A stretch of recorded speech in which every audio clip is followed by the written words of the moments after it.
ब्रह्मा सृष्टि की रचना में इतने आत्मविभोर हो गए कि वे अपने मानस में उत्पन्न अपने पुत्र दक्ष को प्रकट करना सर्वथा भूल गए। तब स्वयं दक्ष ने पीड़ित होकर ब्रह्मा को कठोर शब्दों में स्मरण कराया। मुझे भी प्रकट कीजिए परमपिता, आप अपने पुत्र दक्ष को उत्पन्न करना कैसे भूल गए? परमपिता, आपके मन में मेरा उद्भव हो चुका है। मैं अपने बाहर आने का मार्ग खोजते खोजते आपके चरण के अंगुष्ठ तक आ पहुंचा हूं। मुझे भी प्रकट कीजिए परमपिता, मुझे भी प्रकट कीजिए। दक्ष, मैं अपने से उत्पन्न मानस पुत्र पुत्रियों को देखने में ऐसा विभोर हुआ कि तुम्हारा ध्यान ही नहीं रहा।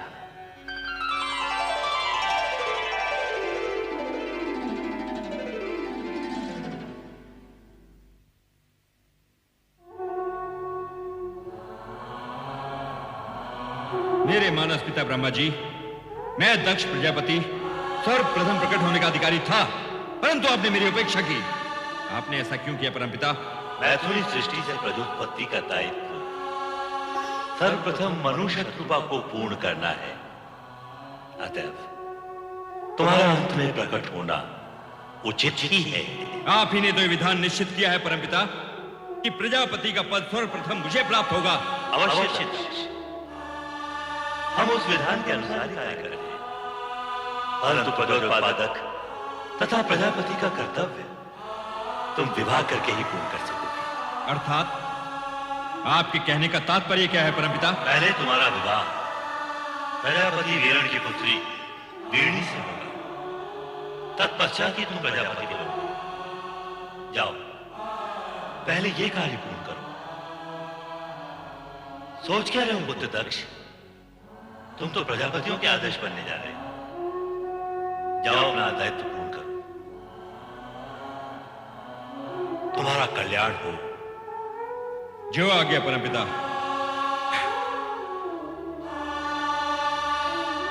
ओम नमः शिवाय।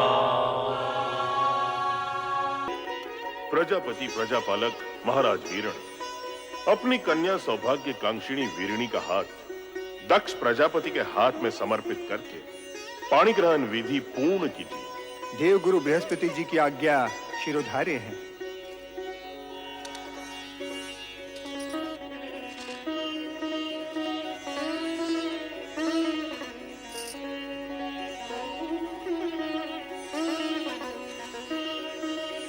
मैं प्रजापति वीरण अपनी कन्या वीरिणी महाराजा दक्ष को समर्पित करता हूँ। सौभाग्यवती भव, चिरंजीव भव।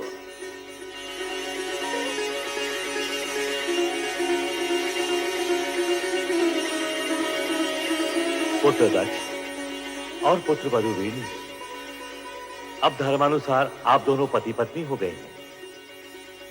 मेरी इच्छा है कि मन, वचन और कर्म से प्रजा कल्याण हेतु आप अपना जीवन प्रारंभ करें। परमपिता की इच्छा पूर्ति के लिए मैं दक्ष प्रजापति ये वचन देता हूं कि हम दोनों प्रजा कल्याण हेतु मन, वचन, कर्म से अपना समस्त जीवन अर्पित कर देंगे। मैं शिवाज्ञा से तुम्हारे पास एक संदेश लेकर उपस्थित हुआ हूं। क्या है वो संदेश?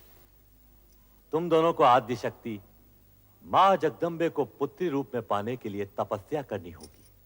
तपस्या? तपस्या क्यों पिताश्री? यदि शक्ति माता को हमारे यहां पुत्री रूप में जन्म लेने की इच्छा है तो वे उसी रूप में प्रकट होंगी। उसके लिए तपस्या की क्या आवश्यकता है? मैं भी यही सोच रही हूं। हमारी इतनी कन्याओं की तरह वो भी जन्म ले लेंगी। वे अन्य कन्याओं की तरह सामान्य कन्या नहीं होंगी। तपस्या करके उन्हें प्रसन्न किए बिना उनकी प्राप्ति असंभव है। यह न भूलो कि शक्ति के सगुण अवतार के माता पिता बनने का श्रेय और गौरव तुम दोनों को ही प्राप्त होगा, यह निश्चित है। इसलिए इस शिवाज्ञा को शीघ्र स्वीकार करके शक्ति आराधना प्रारंभ करो। जैसी आपकी आज्ञा।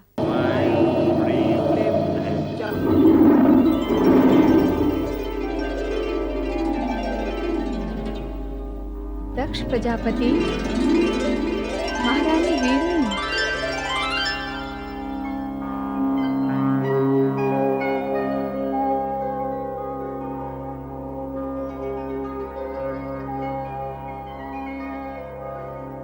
हे मां जगदम्बे, अष्टभुजाधारी विश्वेश्वरी, प्रणाम।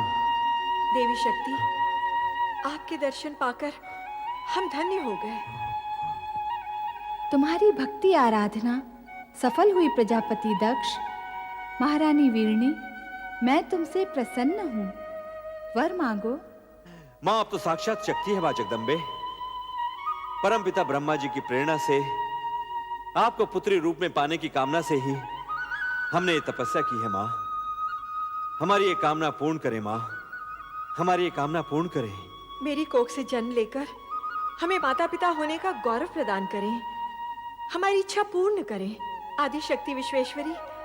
तथास्तु।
माताश्री, आज का दिन हम सबके लिए बड़ी प्रसन्नता का दिन है। बधाई हो महाराज, बधाई हो। महारानी वीरनी ने एक दिव्य कन्या को जन्म दिया है। कन्या के प्रकट होते ही सारे महल में उसकी ज्योति फैल गई। तेजस्वी कन्या ने जन्म लिया है महाराज। ये शुभ समाचार सुनकर हम धन्य हुए। सुलेखा, ये लो अपना पारितोषिक। मंगला, तुम भी लो। धन्यवाद महाराज। बधाई हो महाराज, बधाई हो। ये लो, तुम भी लो। आज का दिन हमारे लिए अत्यंत ही हर्ष और उल्लास का दिन है। नारायण नारायण। अभिनंदन राजन, दिव्य कन्या के जन्म के क्षण पर बधाई हो। देवऋषि, आश्चर्य है, आप सही समय पर पधारे। नारायण नारायण। आश्चर्य कैसा राजन, दिव्य कन्या के जन्म का क्षण ही हमें यहाँ खींच लाया है। क्या कन्या दर्शन के लिए आप व्यग्र नहीं हो रहे हो? हाँ, अवश्य। देवऋषि, आप भी पधारिए। आइए। नारायण नारायण नारायण। पिताश्री, बधाई हो। बधाई हो पिताश्री, बधाई हो। बधाई हो, तुम सबको भी बधाई हो। आज का दिन अत्यंत मंगलमय है। जाओ, सब मिलकर मंगल गीत गाओ और पूरे वातावरण को मंगलमय कर दो। चलो। देवियो, आनंद करो देवियो। ये लो। प्रणाम। नारायण नारायण। दर्शन पाकर आंखें धन्य हुई। भ्राता दक्ष, इस तेजस्विनी कन्या का नामकरण इसी समय हो जाना चाहिए। नामकरण इसी समय? हाँ, आज का ये दिन और ये समय अति पावन है। जैसी आपकी इच्छा देवर्षि। इसके दर्शन से मन में सात्विक भाव प्रकट हो रहा है, इसलिए इसका नाम सती होना चाहिए। सती? धन्यवाद देवर्षि, आपने कन्या का नाम अति उत्तम बताया है। हमारी ये कन्या सती के नाम से ही प्रसिद्ध होगी। हम इसी समय पूरे राज्य में घोषणा करवा देते हैं कि प्रजापति दक्ष की कन्या सती ने जन्म लिया है। नारायण नारायण। दक्ष कन्या सती की जय हो। दक्ष कन्या सती की जय हो। दक्ष कन्या सती की जय। नारद ने कन्या का नामकरण किया और उसे सती नाम से पुकारा। वीरणी ने वात्सल्य भाव से गदगद होकर अपनी नवजात कन्या को देखा। महारानी जी, हमारी सती कितनी तेजस्विनी दिखती है। मन करता है इसे देखते ही रहें। इसके सुंदर मुख से आंखें हटती ही नहीं।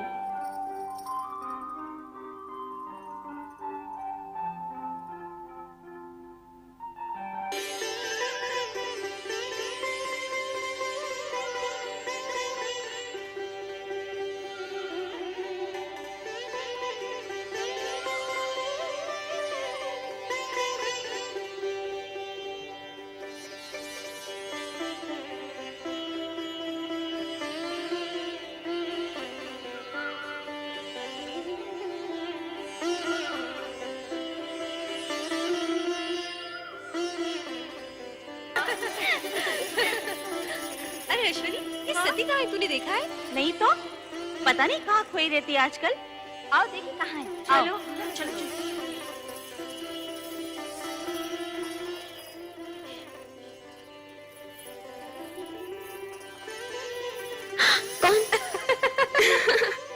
यही तो हम सब पूछना चाहती है सती कि कौन है वो जिसके ध्यान में तुम हर समय मग्न रहती हो। मैं स्वयं नहीं जानती रोहिणी। पता नहीं कौन है वो जिसके रूपाकार को देखने की उत्सुकता में मेरा मन सदा खोया रहता है। ये तो बहुत गंभीर समस्या है रोहिणी। सचमुच गंभीर समस्या है। अरे जब उस पुरुष का ही पता नहीं तो उसका रूपाकार कैसे दिखेगा? हाँ हाँ, अब तो पिताश्री दक्ष प्रजापति से निवेदन करना ही होगा कि हमारी सती का स्वयंवर रचा दें। सभी प्रकार के उत्तम पुरुष सती के सामने आकर खड़े हो जाएंगे। अच्छा सती, तेरी नाक को हाँ करने के लिए हम सब पिताश्री से प्रार्थना करेंगे कि तेरा विवाह पिताश्री उसी छवि से करा दें जो तेरे हृदय में बसी है।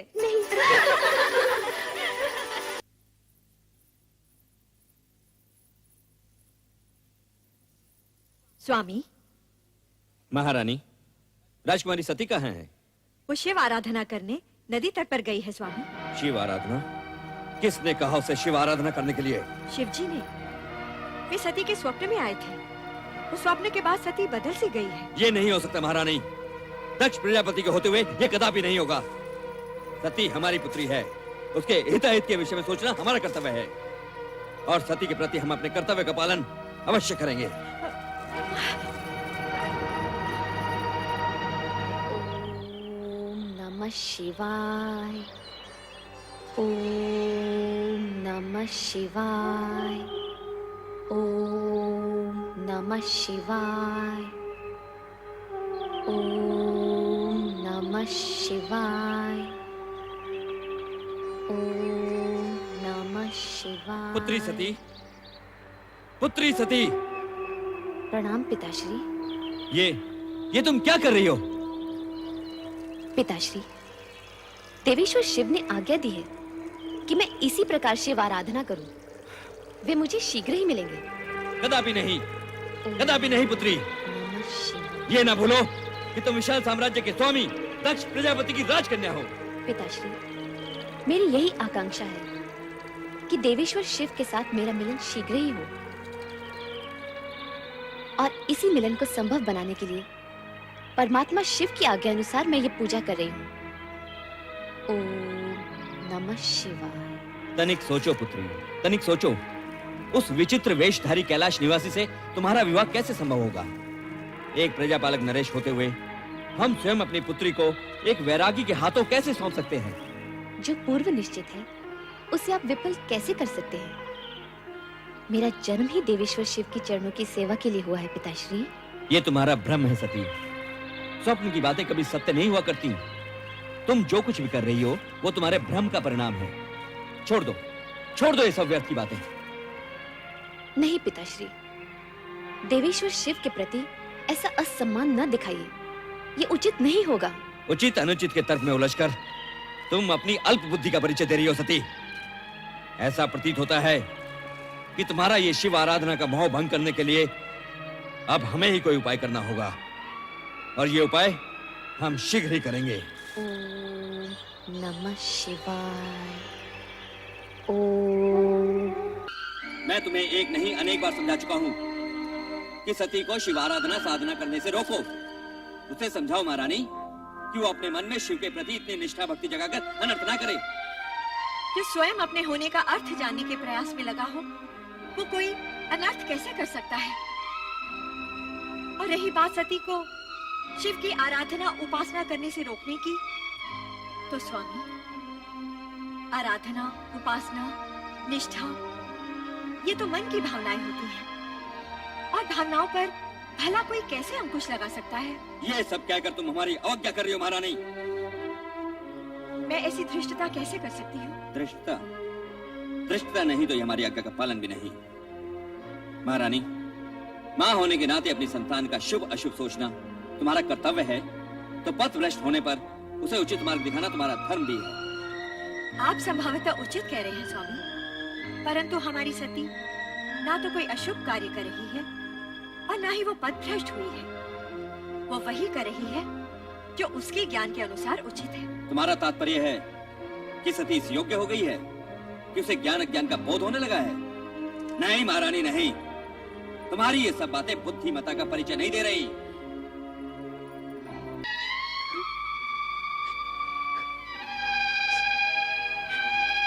मेरी श्रद्धा, भक्ति, प्रेम, पूजन में न जाने कहां और क्या कमी रह गई है, जो मेरे आराध्य तक मेरा स्वर नहीं पहुंच रहा। वह इस पीड़ा को नहीं समझ पा रहा जो अपने आराध्य से अलग होते हुए होती है। सती, धैर्य रखो सती। तुम्हारी प्रेम में तपस्या निरर्थक नहीं जाएगी। तुम्हारे स्वामी आएंगे, अवश्य आएंगे। ये सत्य कहती है पुत्री, तुम्हारे मन कामेश्वर अवश्य आएंगे, किंतु तभी जिस पल विधाता ने उनका आना निश्चित किया होगा। तो फिर मिलन की उस पल की प्रतीक्षा में मैं तब तक यहाँ बैठी रहूंगी जब तक मेरे स्वामी आकर मुझे स्वीकार न कर ले। पुत्री, ये बालोचित हट तुम्हें शोभा नहीं देती। चलो घर चलें। माते, आप तो स्वयं स्त्री हैं, किसी की पत्नी भी है। आप भी मेरी विरह जनित व्याकुलता को नहीं समझ पा रही। समझती हूँ पुत्री, किंतु तेरे पिता का क्रोध मुझे भयभीत कर रहा है। किसी अमंगल की कल्पना मुझे आतंकित कर रही है। ये हट उचित नहीं पुत्री, घर चल। नहीं माते। नारायण नारायण। प्रणाम देवर्षि। मंगल हो देवियों, मंगल हो। देवी सती, आपके लिए देवाधिदेव भोलेनाथ शिवशंकर का एक संदेश है। शीघ्र सुनाइए देवर्षि। आपके और उनके विवाह के बीच जो बाधाएं आ रही हैं, उनके लिए नंदाव्रत करना आपके लिए उत्तम रहेगा।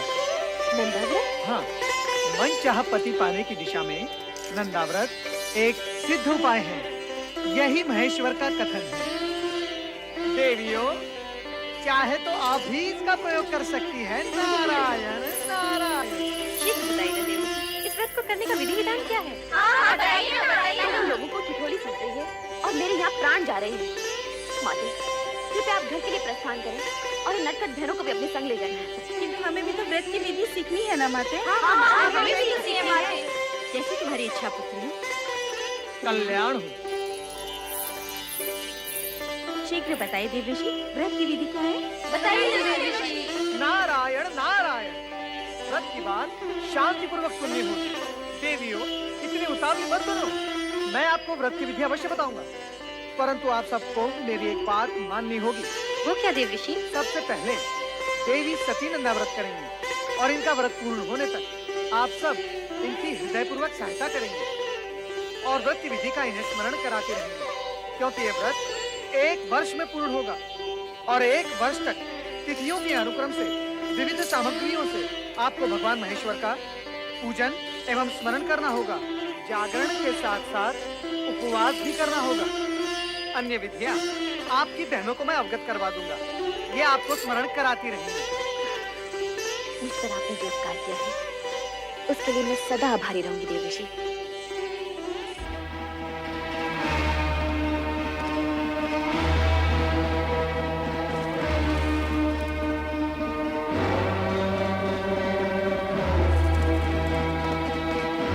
सुलेखा, सुलेखा, जी महाराज।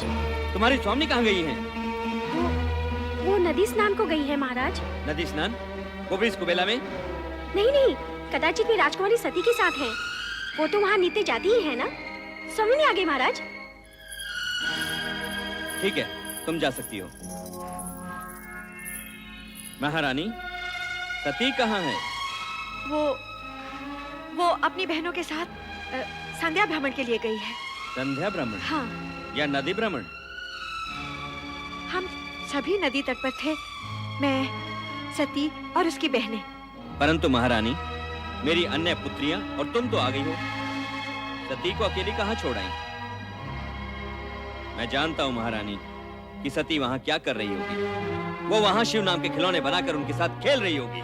स्वामी, ऐसी बातें मुख पर न लाइए।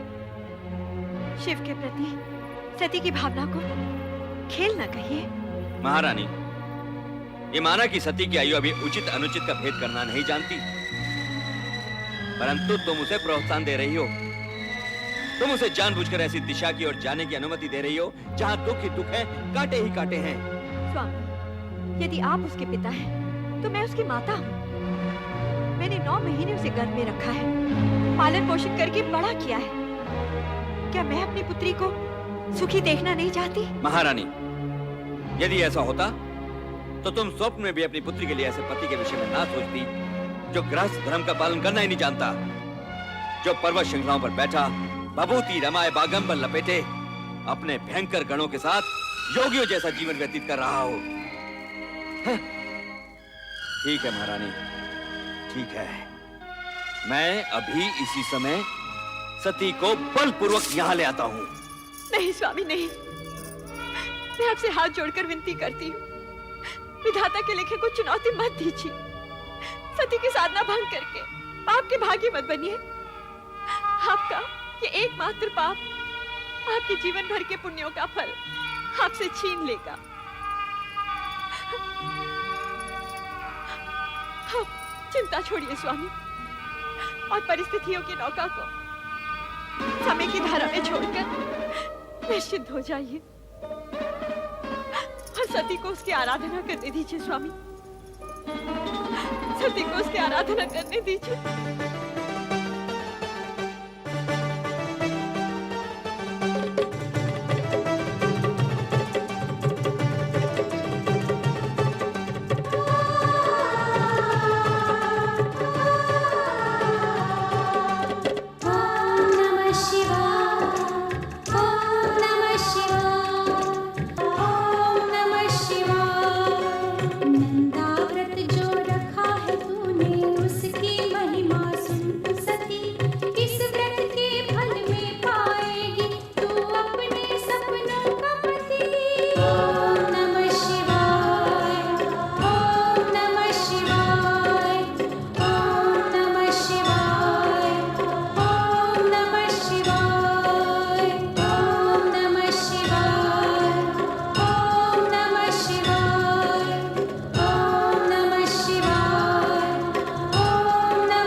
सती,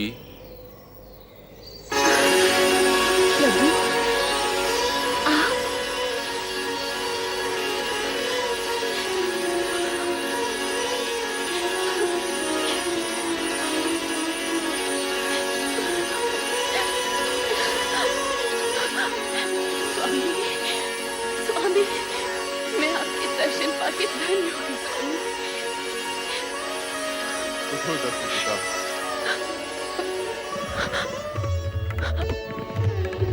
समर्पण एवं निष्ठा भाव से किए गए तुम्हारे व्रत से हम प्रसन्न हुए। कहो दक्ष नंदिनी, किस प्रयोजन से तुमने इस कठोर व्रत का पालन किया? कहो अपनी मनोकामना। तुम अभीष्ट वर की अधिकारिणी हो। मुझे अभीष्ट वर प्राप्त होगा ना भगवान? अवश्य होगा। कहो दक्ष पुत्री, क्या इच्छा है? हे सर्वज्ञ सर्वव्यापी का अंतर्यामी, मेरे मन का सत्य हमसे छिपा नहीं। मैंने बाल्यकाल से पति रूप में आप ही की कामना की है। इसके अतिरिक्त और कुछ भी इच्छित नहीं है भगवान। तथास्तु। सती, तुम्हारा और हमारा अभीष्ट भिन्न नहीं है। तुम्हारा अर्धांगिनी रूप ही जगत के लिए कल्याणकारी होगा। मैं धन्य हो गई प्रभु, मैं धन्य हो गई। मेरे अभीष्ट और अपने वरदान की पूर्ति के लिए प्रभु, आप शीघ्र ही मेरे पिताश्री से इस संबंध को निश्चित कर विवाह का आयोजन करें। ऐसा ही होगा प्रिय।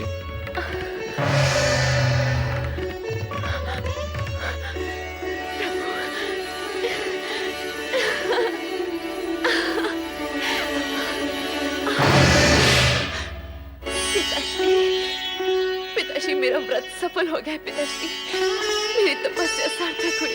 सती, अपनी चेतना में लौटाओ। पिताश्री, मैं तो पूर्ण रूप से चेतन हूँ। मेरी साधना की सफलता ने तो मुझे और चेतन कर दिया है, मुझे और चेतन कर दिया है पिताश्री। सती, प्रलाप बंद करो। अब तो आलाप आरंभ हुआ है पिताश्री। आलाप, दिव्य सुर और मधुर झंकार से पूर्ण आलाप। भगवान शिव ने मुझे अर्धांगिनी स्वीकार करने का वरदान दिया है पिताश्री। मुझे वरदान दिया है, मुझे वरदान दिया है। वरदान? तुम्हें अर्धांगिनी बनाने का? क्या उस भस्म लिप्त देव को हम अपना जामाता बनाएंगे? कदापि नहीं, कदापि नहीं सती। हम ये वरदान फलित नहीं होने देंगे, नहीं होने देंगे, कभी नहीं। मैं अपनी पुत्री का विवाह उस बैरागी औघड़ शिव से कभी नहीं करूंगा। समस्त ब्रह्मांड की कोई भी शक्ति मुझे ये कार्य करने के लिए बाध्य नहीं कर सकती, कदापि बाध्य नहीं कर सकती, कदापि नहीं। पुत्र दक्ष। हाँ? पिताश्री, प्रणाम पिताश्री। आयुष्मान भव। समस्त ब्रह्मांड की शक्तियां जिस शक्ति को अपना आराध्य समझती हो, उन भोलेनाथ की आज्ञा का पालन तो तुम्हें करना ही होगा पुत्र। इस विवाह को तुम रोक नहीं सकते। पिताश्री, शिव प्रेम के दंश ने सती को तो बुद्धि भ्रष्ट कर ही दिया है, परंतु उसकी मां अर्थात आपकी पुत्र वधु वीरनी की भी मति हर दी है। पिताश्री, अब आप ही समझाइए इन माता पुत्री को।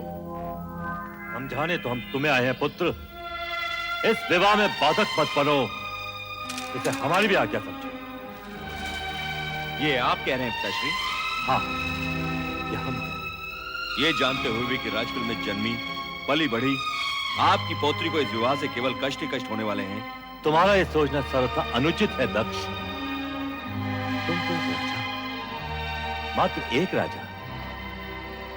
संसार के समस्त राजघरानों की वैभव संपदा को यदि तुम एक पलड़े में डाल दोगे, तब भी भगवान शिव के वैभव और उनकी गरिमा का पलड़ा उससे कहीं अधिक भारी होगा। परमपिता, यदि आपका कहा मान भी लिया जाए तो भी विधि के अनुसार मुझे सती की अन्य बहनों का विवाह पहले करना होगा। उसका विवाह तो तभी हो सकता है जब मैं तुम्हारा अभिप्राय समझता हूं, परंतु सती आदिशक्ति का अवतार है और शिव सती का विवाह विधाता का अटल विधान है। तुम्हारी इच्छा हो या न हो, तुम इसे रोक नहीं पाओगे। मेरा कहा मानो और सहर्ष इस विवाह के लिए स्वीकृति दे दो। स्वीकृति दे दो पुत्र। वत्स दक्ष, स्वीकृति दे दो। स्वीकृति दे दो पुत्र।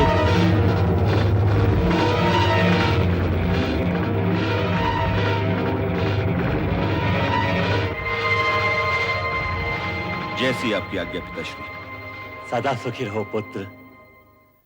और सर्वप्रथम ये शुभ समाचार हमारी पुत्रवधू और पौत्रियों तक पहुंचा दो, जिससे उनके अशांत हृदय को शांति मिले। शांति और धैर्य ही नारी के आभूषण है। इस तरह विचलित मत हो सती, सब ठीक हो जाएगा। नहीं माते, मेरा मन अत्यंत व्यथित है। मेरी व्यग्रता चिंता बनकर मेरे मन को खाए जा रही।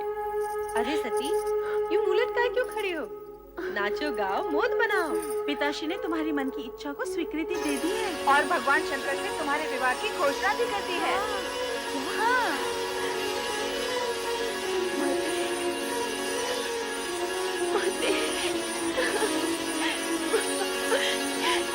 ये क्या सती, जब तुम्हारी तपस्या का फल मिला तो तुम रो रही हो? माते, ये मात्र मेरी तपस्या तो नहीं, आपकी ममता और आपके प्रेम का भी फल है। यदि आप पिताश्री को अपने तर्कों से निरस्त न करती तो ये क्षण आने में न जाने कितने युग बीत जाते और आपकी पुत्री भोलेनाथ को पाने के लिए सदा सदा के लिए असमर्थ हो जाती। माते,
मैं अपनी पुत्री को वधू वेश में देखकर आ रही हूँ। कितनी सुंदर लग रही है वो। उसके मुख की शोभा तो देखते ही बनती है। हे प्रभु, मेरी पुत्री का मंगल करना, उसे परम सुख और सौभाग्य देना।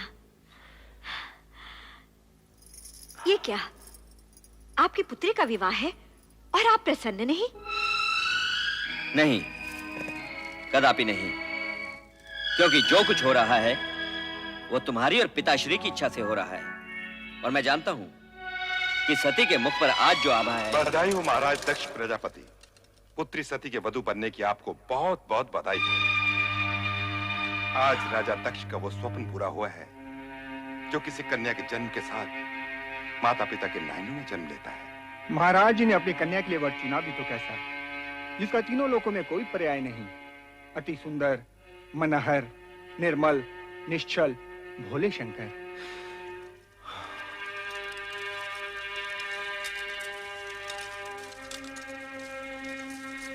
सती के पति के रूप में उन्हें पाकर आपका जीवन यथार्थ में पावन हो गया राजन। आपके मन की गति इस समय स्थिर ही नहीं होगी।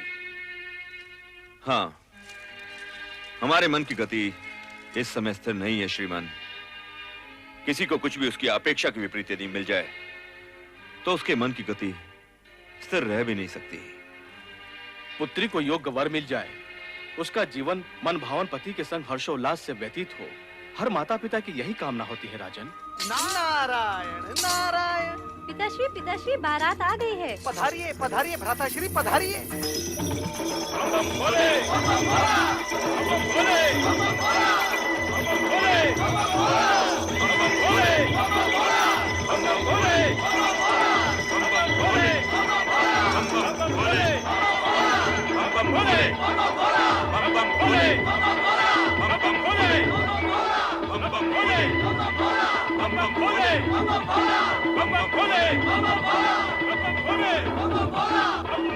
क्या ये वही शिव है जो भभूत रमाए नंग धड़ंग बागंबर पर बैठा कैलाश पर योग साधता रहता है?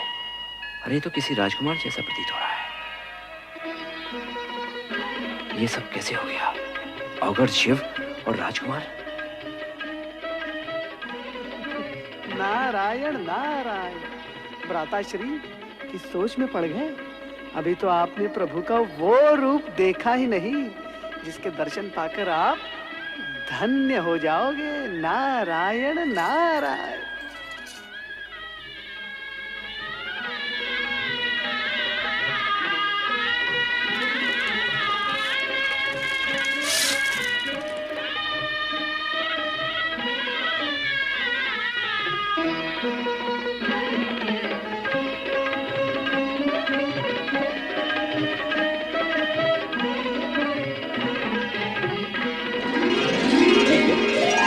पंचमुखी शंकर, कहीं मेरी आंखें धोखा तो नहीं खा रही? मैं स्वप्न तो नहीं देख रहा? भ्राता दक्ष, आपका मुख श्वेत कणों से भर उठा है। आप भयभीत से लग रहे हैं। नारद, अति सुंदर है। आप कुछ कहना चाहते हैं? वो नारायण नारायण।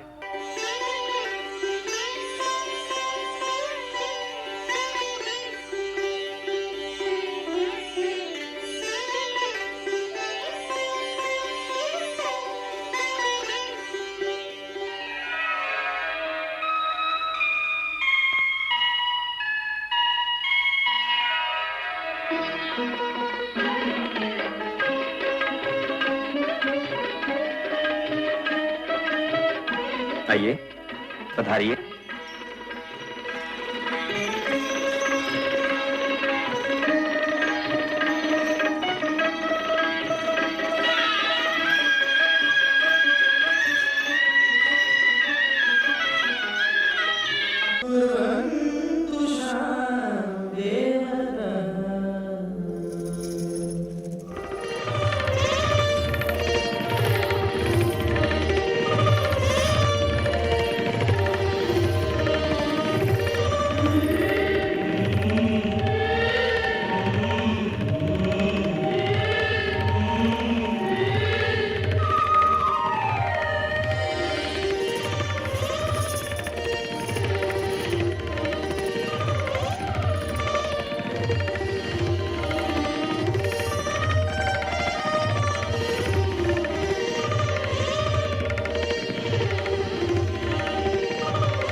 हे शिव शक्ति,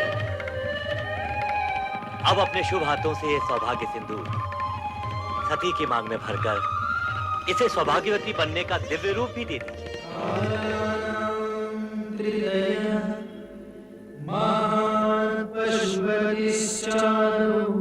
शिव सर्वदा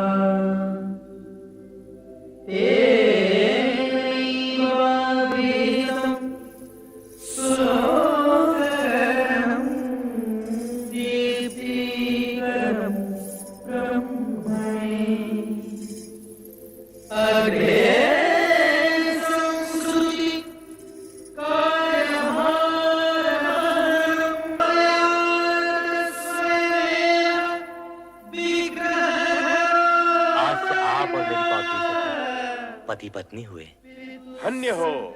धन्य हो शिव सती का ये मिलन मंगलमय हो।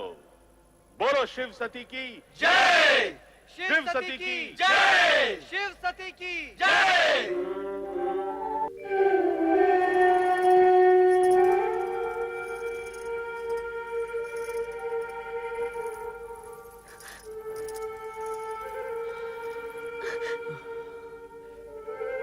पुत्री सती, आज तुम पितृगृह से इच्छित वर पाकर विदा हो रही हो। कैलाश जाकर कैसा जीवन व्यतीत करोगी, ये सोच सोचकर मेरा मन पिता होने के नाते चिंतित रहेगा। पिताश्री, आप मेरे सुखों के विषय से कभी शंकित मत होइएगा। पति के साथ रहते हुए आपको दिखाई देने वाले कष्ट मेरे लिए सुखकारी होंगे। पुत्री, पुत्री, तुम्हारा सुख सौभाग्य ही मेरा संतोष है। अपने स्नेह की गरिमा से अपने पति के जीवन को मंगलमय कर देना। चलो पुत्री, चलो। विदाई की वेला में सभी तुम्हारी प्रतीक्षा कर रहे हैं। महाराज, आप पधारिए, मैं सती को लेकर आती हूँ। सदा सुखी रहो।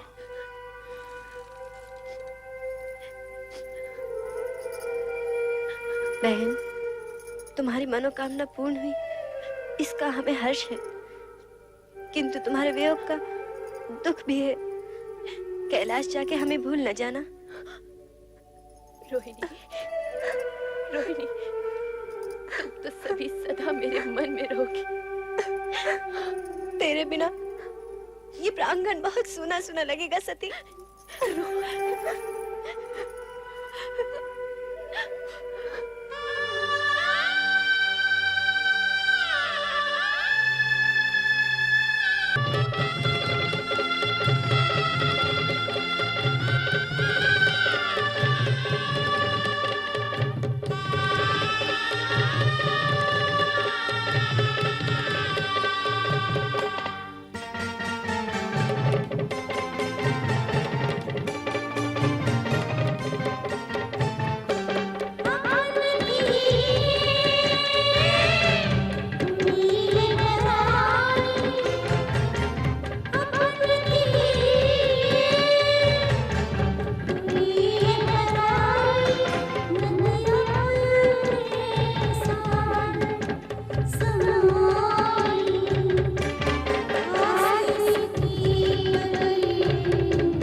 सती कैलाश जाकर सुखी रहेगी।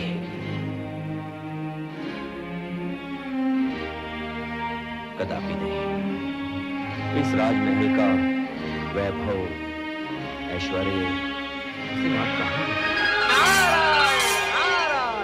प्रणाम भ्राता दक्ष।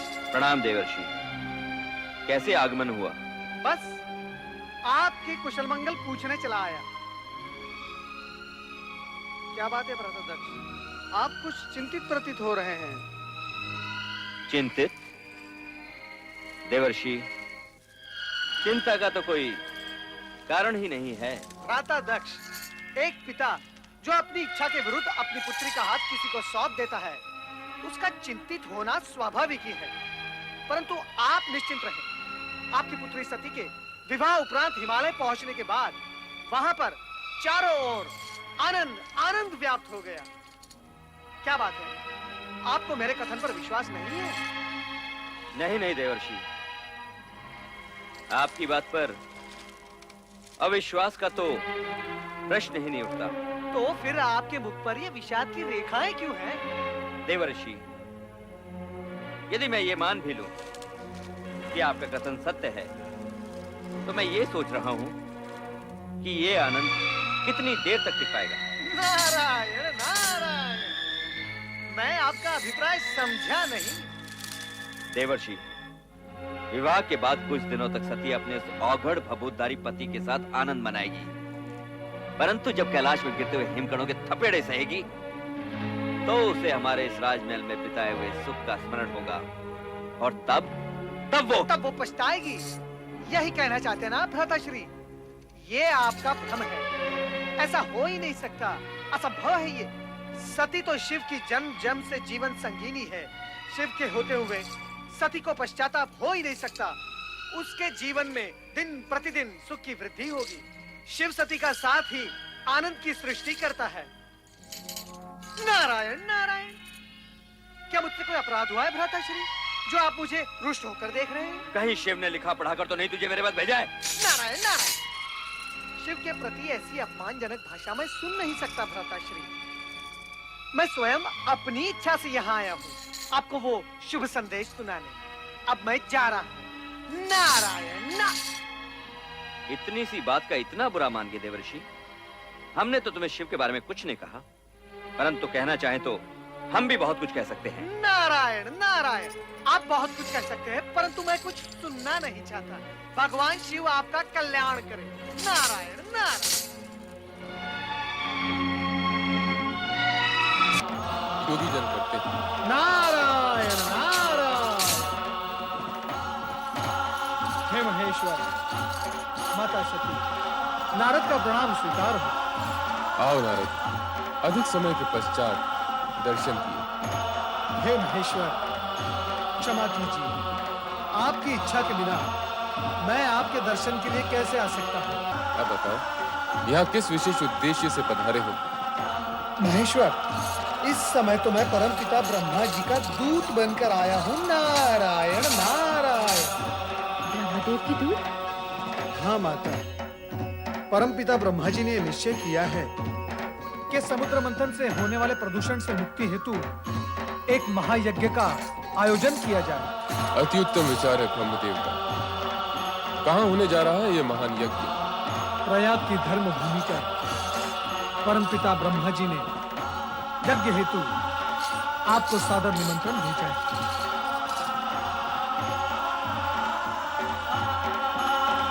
हम अवश्य उस धर्म यज्ञ में सम्मिलित होंगे। आपकी स्वीकृति से मैं धन्य हुआ। अब मुझे आज्ञा दे। पुत्र दक्ष, यज्ञ पूर्ण करो। इतना सब कुछ हो जाने के उपरांत इस यज्ञ का आरती क्या रह गया पिताश्री? मेरा चित्त यहाँ से हट चुका है। दक्ष, पुत्र दक्ष, दलित सुनो। चराचर जगतपति शिव शंकर का अपमान करके पुत्र दक्ष ने उचित नहीं किया। अकारण क्रोध का परिणाम अच्छा नहीं होता। क्या हुआ नाथ? क्या बात है? आप तो यज्ञ में गए थे। यज्ञ कर उठाने के उपरांत तो चित्त शांत हो जाता है। और आपका स्वास्थ्य तो ठीक है ना स्वामी? तो राजवैद्य जी मुझे कुछ नहीं हुआ। दक्ष प्रजापति को कुछ नहीं हो सकता। सर्वनाश के दिन तो आ गए उस अहंकारी भूतनाथ के, जिसने आज भरी सभा में मेरा अपमान किया है। आप जामाता जी की बात कर रहे हैं? क्या किया है उन्होंने जो आप क्रोध में बिफरे जा रहे हैं? क्या नहीं किया उसने? भूत प्रेत निशाचरों के साथ शमशान में रहने वाले उस औगड़ शिव का दुस्साहस तो देखो। बड़े बड़े देवता और ऋषि मुनियों ने जिस दक्ष का अभिवादन किया हो, उसी की उपेक्षा कर डाली उसने। गणमान्य विद्वान या महत्वपूर्ण व्यक्ति के रूप में न सही, ससुर के रूप में तो मुझे नमन कर ही सकता था। हो सकता है उनका पूरा ध्यान उस समय यज्ञ की ओर लगा हो। तुम उस नीच का साथ दे रही हो महारानी, जिसके टेढ़े तिरछे मुख वाले गणों ने मेरा जी भर के अपमान किया है, मेरे ब्राह्मणत्व को ललकारा है, श्राप दिया है मुझे। अवश्य आपने भी कुछ कहा होगा, तभी तो। एक तो तुम हो जो उस चटा झूठधारी नंग धड़ंग जामाता पर अपने हृदय का पूरा प्रेम उड़ेल रही हो, और दूसरे हैं मेरे पिता, जिनके दबाव में आकर मुझे अपनी सती का विवाह उस दुष्ट के साथ करना पड़ा। मेरा वश चले तो। बस कीजिए स्वामी, बस कीजिए। आपका ये शिव क्रोध मुझे किसी अनिष्ट की चेतावनी दे रहा है। भगवान के लिए मुख से एक भी अपशब्द मत निकालिएगा। मुख से कहने से क्या लाभ? अब तो अपमान का बदला अपमान से ही लिया जाएगा। महारानी, मैं शीघ्र ही एक महान यज्ञ का आयोजन करूंगा, जिसमें मैं तुम्हारे लाडले जामाता को कदापि कदापि आमंत्रित नहीं करूंगा। ये आप क्या? इतना ही नहीं, उसका यज्ञ भाग भी उसे नहीं मिलेगा, कदापि नहीं मिलेगा। प्रतिशोध लूंगा मैं, प्रतिशोध, प्रतिशोध, प्रतिशोध। नारायण, परमपिता ब्रह्मा कहाँ है आप? आज आपका ये कमलासन रिक्त क्यों है? कृपया पधारिए। ओम नमः शिवाय।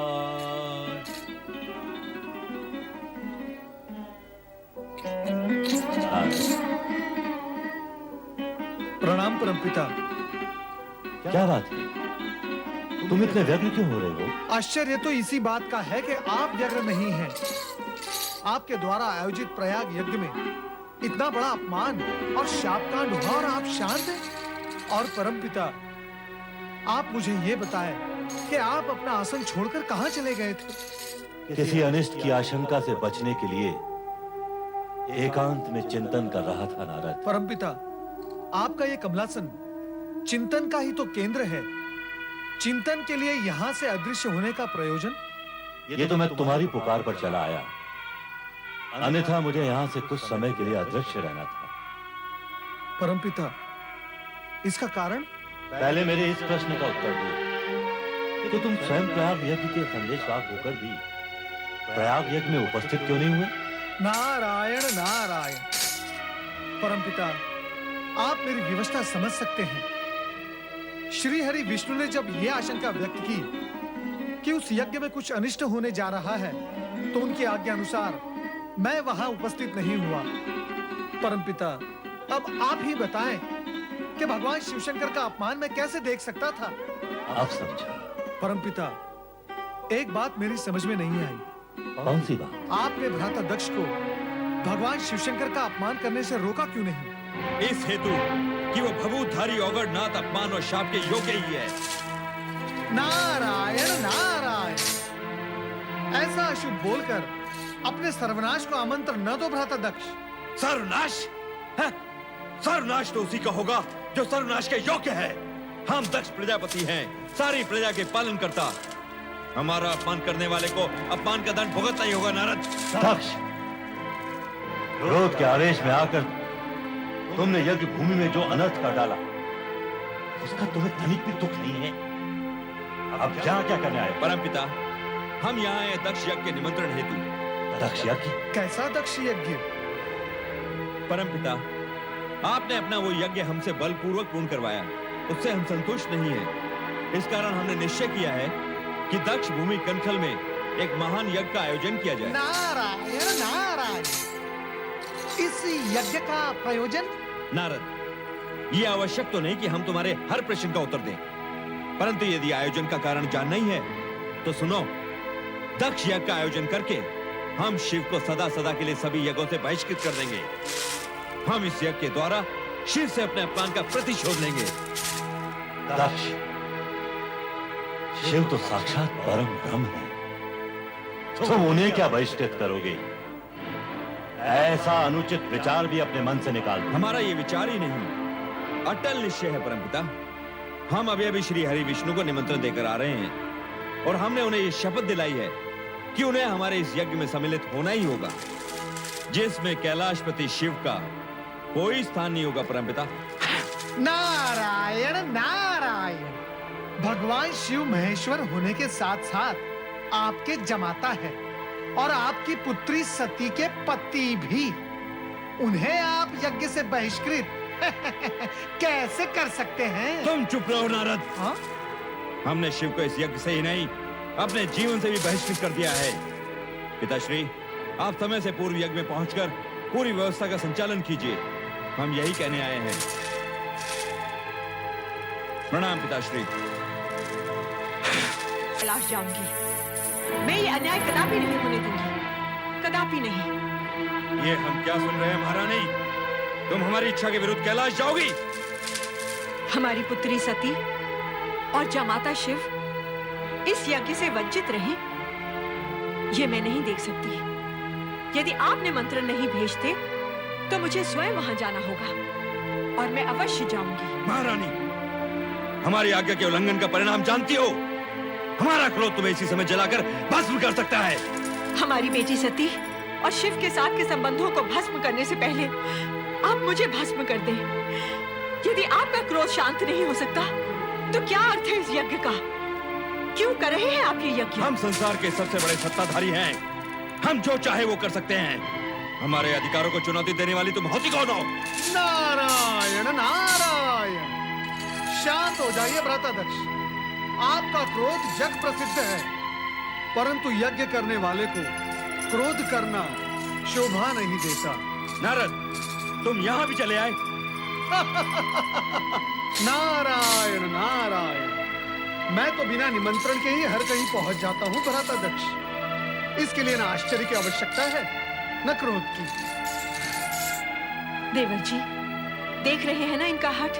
आप ही बताइए, शिव शंकर को बुलाए बिना क्या कोई यज्ञ पूर्ण हो सकता है? कदापि नहीं। शिव जी के बिना यज्ञ अधूरा ही नहीं, अनिष्टकारी भी है।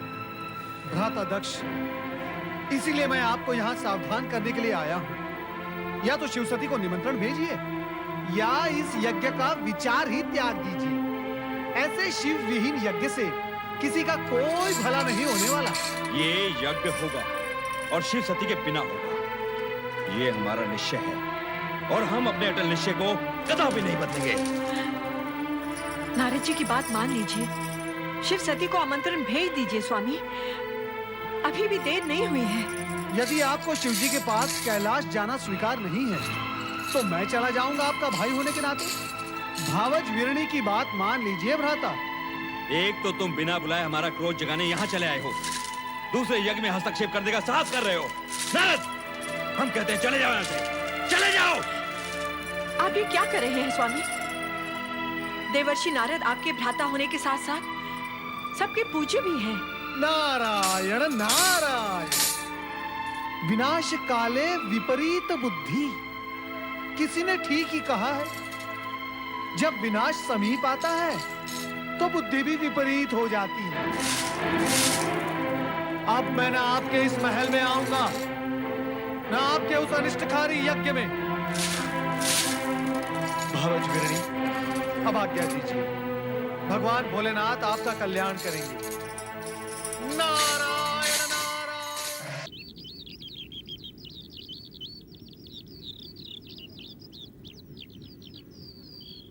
प्रजापति दक्ष, यज्ञ आरंभ करने का समय हो गया है। महारानी वीरणी को बुलवाइए। जो आज्ञा ऋषिवर। हरिओम तत्सत, हरिओम तत्सत, हरिओम तत्सत। बिना भगवान शिव की उपस्थिति के ये यज्ञ नहीं हो सकता। ऋषिवर, मेरे इस यज्ञ के इष्ट देव श्री हरि विष्णु जी हैं। किंतु वो मंगलमय भगवान शिव कहाँ है, जिनकी कृपा से समस्त मंगल कार्य संपन्न होते हैं, जिनके नेत्रों से देखे जाने पर मरुभूमि भी लहलहाती पुण्य भूमि बन जाती है। हे दक्ष, ऐसे तेजस्वी मंगलमय भगवान शिव को शीघ्र ही यहाँ बुलाकर इस यज्ञ की सफलता के प्रति पूर्ण रूप से निश्चिंत हो जाओ। देवेश्वरों, यदि वो परम शिव देवी जगदम्बा सहित यहाँ आ गए तो ही यह यज्ञ पूर्ण हुआ समझो, अन्यथा नहीं। ये मेरा सत्य वचन है। अपना सत्य वचन अपने पास ही रखो ददेच। जब सभी देवताओं के मूल भगवान श्री हरि विष्णु जी यहाँ उपस्थित हों, लोक पितामह ब्रह्मा वेदों उपनिषद और विविध आगमों के साथ यहाँ पधार चुके हों, देवगणों के साथ देवराज इंद्र भी अपना आसन ग्रहण कर चुके हों, वेद और वेदाय को जानने वाले ऋषिगण भी इस यज्ञ की गरिमा बढ़ा रहे हों, तो हमें उस शिव से क्या प्रयोजन जो अकुलीन, अनाथ और आत्मप्रशंसक है। वो इस यज्ञ में बुलाए जाने के योग्य ही नहीं है। तुम जो चाहे तर्क देते रहो दक्ष, परंतु मैं तो मात्र एक ही बात कहूंगा कि बिना भगवान शिव की उपस्थिति के तुम्हारा ये यज्ञ अयज्ञ हो गया। हाँ। तुम्हारा विनाश निश्चित है दक्ष, निश्चित है तुम्हारा सर्वनाश, निश्चित है तुम्हारा सर्वनाश।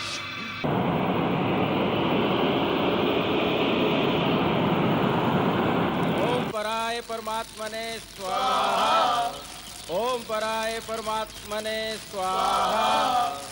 ओम पराय परमात्मने स्वाहा।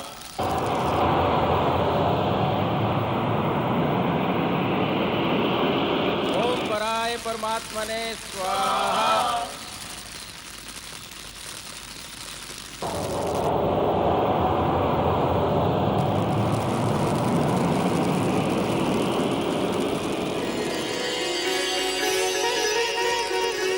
पुत्री सती, सती, सती तुम आ गई? अच्छा किया तुम आ गई।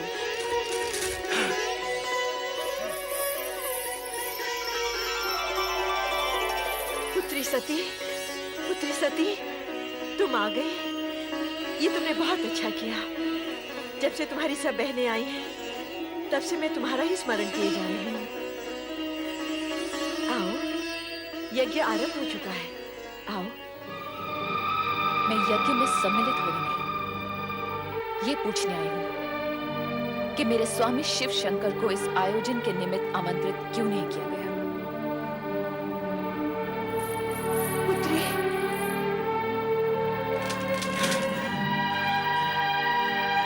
सती, तुम? हाँ, मैं शिव की अर्धांगिनी सती हूँ प्रजापति दक्ष। मैं वही सती हूँ जिसने शिव को पति रूप में पाने के लिए आपकी इच्छा के विरुद्ध शिव की आराधना की थी और उनके चरणों में स्थान पाया था। ये सब हम जानते हैं। क्या तुम हमारे यज्ञ में विघ्न डालने के लिए यहाँ आई हो? यज्ञ देवताओं में श्रेष्ठ भगवान शिव शंकर को आमंत्रित न करके आपने पहले ही विघ्न डाल दिया है पिताश्री। तो फिर आप ये झूठा दोषारोपण मुझ पर क्यों कर रहे हैं? हमने जानबूझकर तुम्हें और तुम्हारे उस भूतनाथ पति को निमंत्रित नहीं किया था ताकि तुम अपनी अनुचित चेष्टाओं से इस यज्ञ के पवित्र वातावरण को अपवित्र न कर सको। हम पूछते हैं कि जब हमने तुम्हें बुलाया ही नहीं था तो तुम अपना अपमान कराने यहाँ क्यों चली आई हो? मैं आपसे उस अपमान के बारे में पूछने आई हूँ जो आपने मेरे स्वामी को नहीं बुलाकर किया है। आपका ये साहस कैसे हुआ कि देवों के देव महादेव को उनके यज्ञ भाग से वंचित रखे? और आपने ये कैसे सोच लिया कि यज्ञ को शिव से वंचित रखने का भारी अपराध करने पर भी आपसे कोई पूछने तक नहीं आएगा? मैं आपसे पूछती हूँ पिताश्री, जब आपने अपनी सभी अन्य पुत्रियों और जामाता को सहर्ष इस यज्ञ में सम्मिलित किया है, तो फिर मुझे क्यों नहीं? मेरे पति महादेव को क्यों नहीं? इसलिए कि तुम्हारा पति महादेव कहलाने के योग्य ही नहीं है। वो अकुलीन, अमंगलकारी, वेदों से बहिष्कृत और क्लेशधारी है।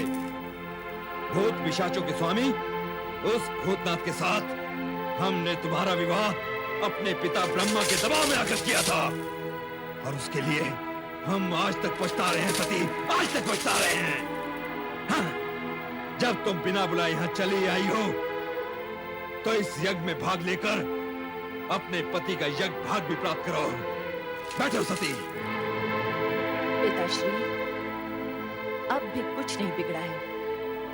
आप कैलाश जाकर मेरे स्वामी को आदर पूर्वक यहाँ ले आइए और इस यज्ञ को विधि पूर्वक संपन्न कीजिए। एक पुत्री होने के नाते मैं आपसे विनती करती हूँ। नहीं, नहीं, कदापि नहीं। हम उस ढोंगी पाखंडी भवोद्धारी को इस यज्ञ में कदापि आमंत्रित नहीं करेंगे। हम नहीं चाहते कि उसके अपावन नाम की छाया भी इस पावन यज्ञ पर पड़ने पाए। पिताश्री, परम पावन शिव को अपवन कहकर अपने आप का पवन ना कीजिए। आप जैसे शिव द्वेषी को शिव निंदा करते हुए देखकर मुझे आपकी पुत्री होने पर लज्जा होने लगी है। हे विधाता, आपने मुझे ऐसे पिता की पुत्री क्यों बनाया जो सर्वोत्कृष्ट परमात्मा शिव की स्तुति करने के बदले उनकी निंदा कर रहा हो। सती, बंद करो ये नाटक। अभी तुमने अपने पति के दोषों का बखान सुना ही कहां है। यदि मैं तुम्हारे उस कर्महीन पति के दोषों को गिनाने लगूंगा तो समस्त ब्रह्मांड की गिनती भी कम पड़ जाएगी। महाराज दक्ष, शिव पत्नी सती इस यज्ञ के वातावरण को दूषित कर रही है। इसे रोकिए और यज्ञ से बहिष्कृत कीजिए। जो व्यक्ति स्वयं यजमान दक्ष प्रजापति का सरासर अपमान कर रहा हो वो यज्ञ में रहने के योग्य नहीं है, भले ही वो आपकी पुत्री ही क्यों न हो। सती, इसी समय चली जाओ यहाँ से। मैं इस यज्ञ से तब तक नहीं जाऊंगी जब तक आप और इस यज्ञ में सम्मिलित होने वाले सभी लोग शिव की अवज्ञा के प्रति खेद व्यक्त नहीं करते। मैं यहाँ से तब ही जाऊंगी जब आप सब शिव से क्षमा मांगेंगे। मैं यहाँ शिव के अपमान का परिमार्जन करने आई हूँ, आपके कहने से चले जाने के लिए नहीं। सती, तुम यज्ञ का अमूल्य समय व्यर्थ ही नष्ट कर रही हो। हम तुमसे कितनी बार कह चुके हैं कि तुम्हारे पति वेद विरोधी, अमंगलकारी और अपावन है, इसलिए हमने उसे इस यज्ञ से बहिष्कृत कर दिया है। एक ही बात को बार बार दोहराकर हमारे क्रोध की अग्नि को प्रज्वलित न करो।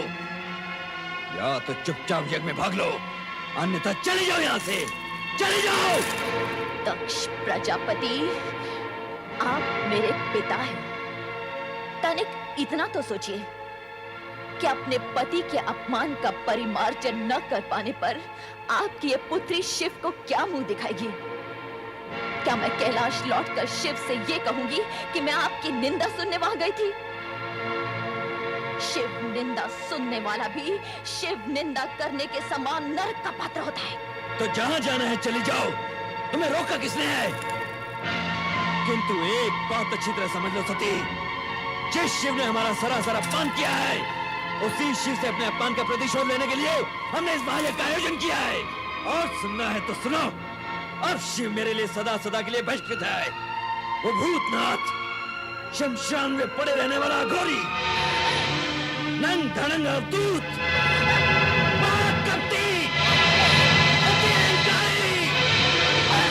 दक्ष प्रजापति, बस कीजिए। मैं पति निंदा नहीं सुन सकती, नहीं सुन सकती मैं पति निंदा, नहीं सुन सकती मैं पति निंदा, नहीं सुन सकती, नहीं सुन सकती, नहीं सुन सकती।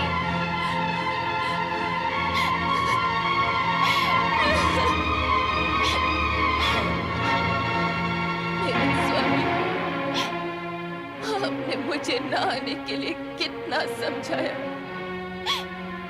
किंतु मैं मूढ़मती केवल पिता को 2 बातें सुनाने के लोभ में यहाँ चली आई। उस समय मैंने ये न सोचा कि यदि मुझे पति के विषय में अब शब्द सुनने पड़ गए तो अब तो मैं अपने स्वामी को अपना मुंह भी नहीं दिखा सकती।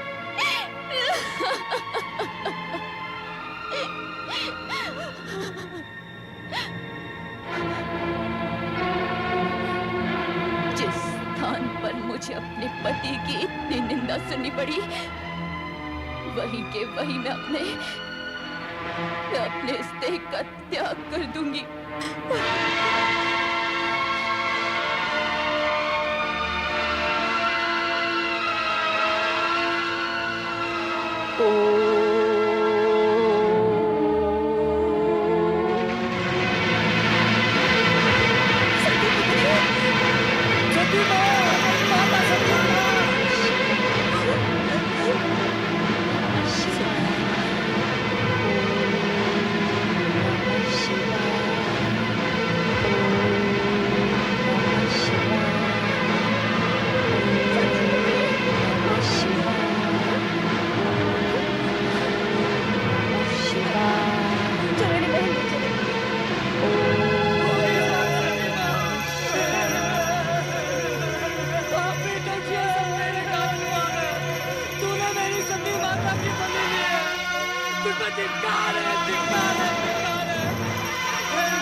तुम्हारी ये दुर्दशा, तुम अकेले लौट आए।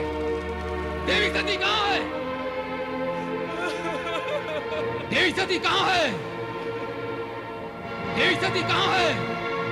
यज्ञ में दक्ष ने आपका अपमान किया, आपकी निंदा की।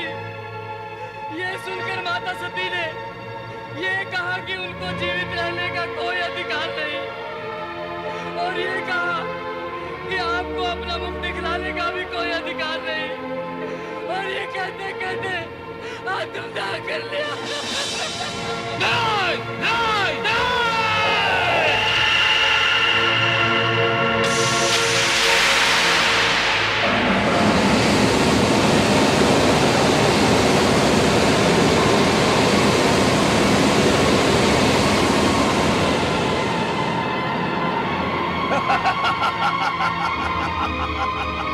जय महारुद्र, मेरे लिए क्या आज्ञा है प्रभु? वीरभद्र, दक्ष का अहंकार हमारा विरोध है, और हमारा विरोध उसका विनाश। जो आज्ञा प्रभु।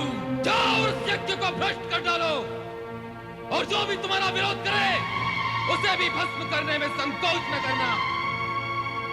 आज विनाश लीला का वो नर्तन करना कि वहां कोई भी शिव सती विरोधी जीवित न रह पाए। जाओ, ऐसा ही होगा प्रभु। जय महारुद्र।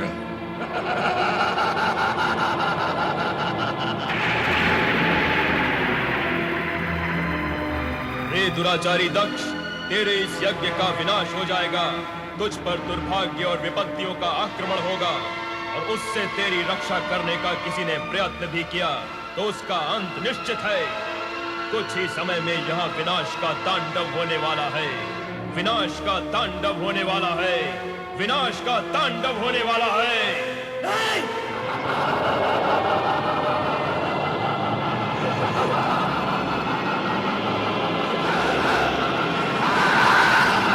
प्रभु, मेरी रक्षा कीजिए, मेरी रक्षा कीजिए प्रभु। दक्ष, शिव की निंदा और उपेक्षा करके तुमने वो दंडनीय अपराध किया है जिससे तुम्हें कोई नहीं बचा सकता, स्वयं मैं भी नहीं। तुम्हारा उद्धार हो सकता है तो चराचरपति शिव के हाथ हो। प्रभु, प्रभु,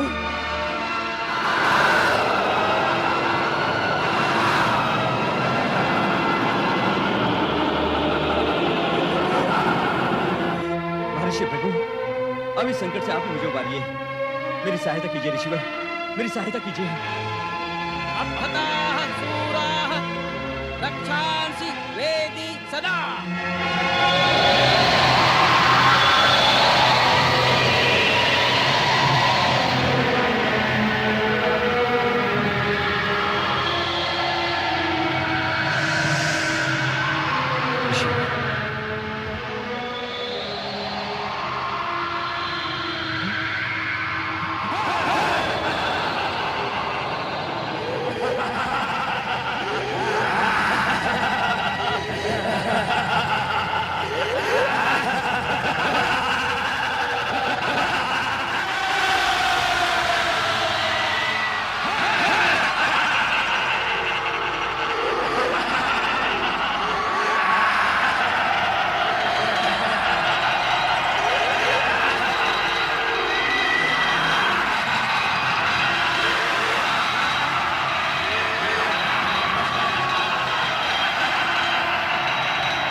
तेरी माया का सर्वनाश कर देता हूं।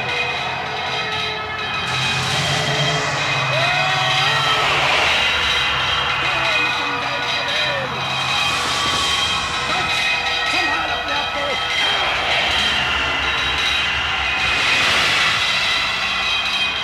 यदि तू अपने आप को इतना ही शक्तिशाली समझता है तो मेरे बराबर का होकर अपनी शक्ति का प्रदर्शन कर।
स्वामी की मृत्यु नहीं हो सकती। वे परमपिता ब्रह्मा के पुत्र हैं।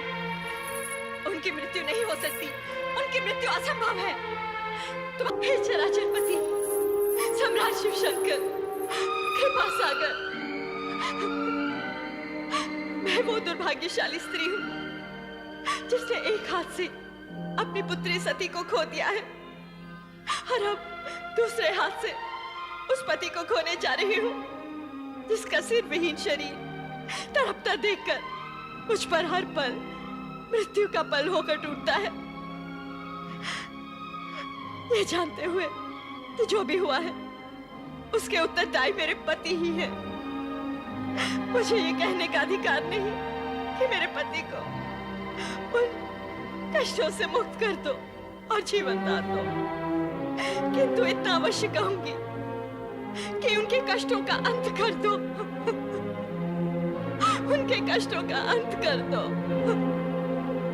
उनके कष्टों का अंत कर दो। उनके कष्टों का अंत कर दो। उनके कष्टों का अंत कर दो। उनके कष्टों का अंत। हे सदाशिव, कष्ट का अंत आप कैसे करेंगे ये तो आप ही को ज्ञात होगा, किंतु मैं आपसे ये प्रार्थना अवश्य करूंगा कि दक्ष को जीवनदान मिले और अपूर्ण यज्ञ संपूर्ण हो सके। दक्ष से मेरा कोई बैर नहीं श्री हरि। जो हुआ, जो हो रहा है और जो होगा विधाता के संकेत के बिना असंभव है।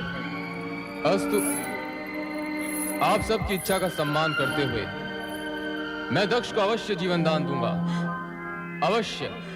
स्वामी, स्वामी, स्वामी, स्वामी कहाँ तुम? स्वामी,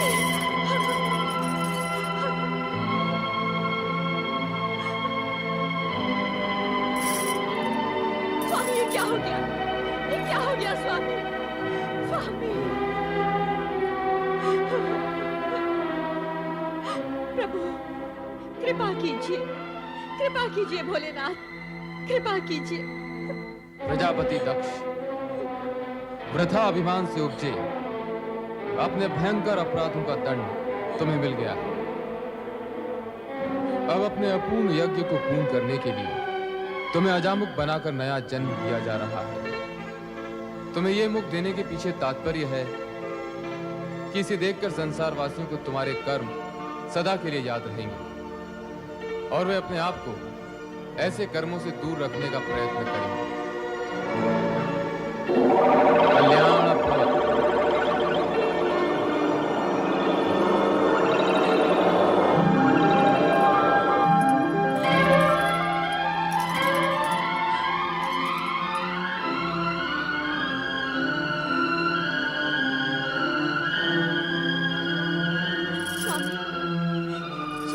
जीवन दान मिल गया। मेरा जीवन धन्य हो गया। हे देवाधिदेव, हे महादेव, हे भोलेनाथ, आपने मुझ जैसे नराधम को जीवन दान क्यों दे दिया? क्यों जीवन दान दे दिया प्रभु? ये अहंकार का मारा दक्ष तो हत्यारा है प्रभु, हत्यारा। अपनी पुत्री का और इन सब का जो यहाँ यज्ञ का फल लेने आए थे। हे प्रभु, इस दुष्ट नीच खल दक्ष को आपने पुनर्जीवन दे दिया, आपने पुनर्जीवन दे दिया प्रभु। इस उपकार के लिए मैं सदा सदा के लिए आपका आभारी रहूंगा, आपका कृतज्ञ रहूंगा प्रभु। दक्ष प्रजापति, मैंने तुम्हें यज्ञ का संपूर्ण फल दिया। अब आप यज्ञ पूर्ण कीजिए।